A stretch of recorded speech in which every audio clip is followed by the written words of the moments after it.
एक समय की बात है, बर्फीले पहाड़ों से घिरी एक हरी भरी घाटी में एक जिज्ञासु छोटे पांडा का बच्चा रहता था, जिसका नाम पोमी था। पोमी को अपने घर के पास के बांस के जंगलों में घूमना और नए दोस्त बनाना बहुत पसंद था।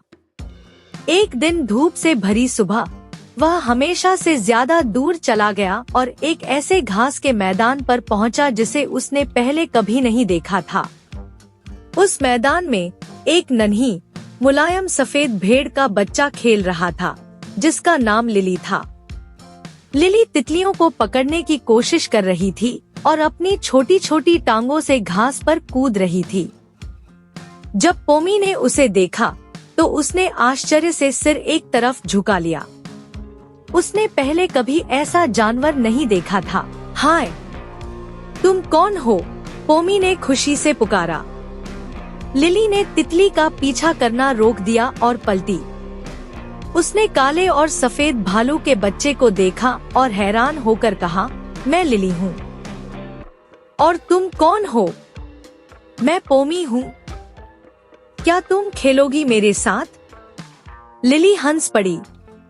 जरूर, लेकिन तुम कौन सा खेल खेलते हो? पोमी ने थोड़ा सोचा।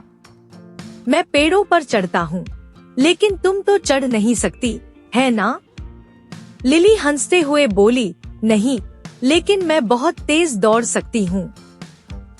क्या तुम दौड़ लगाना चाहोगे?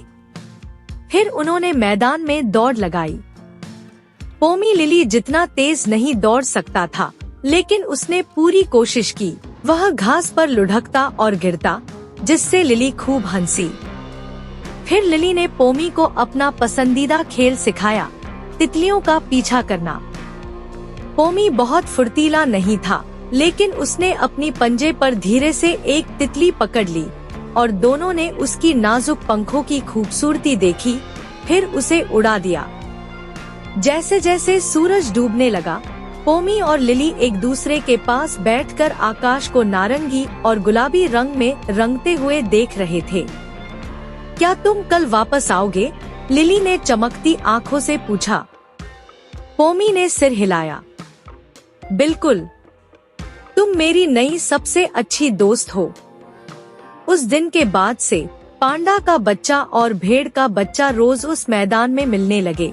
वे एक दूसरे की दुनिया को समझने लगे और ऐसे खेल बनाए जो सिर्फ वे ही समझ सकते थे। उनकी अनोखी दोस्ती ने न केवल उन्हें खुशी दी, बल्कि उन सभी जानवरों को भी जो उन्हें देखते थे।